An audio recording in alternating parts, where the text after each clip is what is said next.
নমস্কার বন্ধুরা, সবিতার হেসেলে সবাইকে স্বাগত। বন্ধুরা, আজকে 17 জনের খাবারের অর্ডার ছিল, তো আসুন দেখে নেওয়া যাক। সবার প্রথমে আমরা পায়েস দেখে নিলাম। বেশ কাজু কিশমিশ দেওয়া খুব সুন্দর পায়েসটা হয়েছে। তাছাড়া স্যালাড আছে, শসা গাজর পেঁয়াজ দিয়ে একটা স্যালাড রয়েছে। রুই মাছের কালিয়া, এটা অল্পই আছে, ওনারা অল্প করে করে দিতে বলেছিলেন। চিকেন কষা, সুন্দর করে চিকেন কষা হয়েছে। আর আছে পনির চাটে, ভেটকির কাটলেট, ভেটকি মাছের কাটলেট, আর দু রকমের রাইস আছে।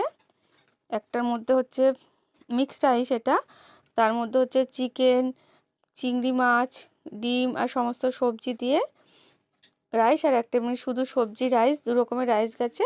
আর এই যে সুন্দর করে পনির চাটে।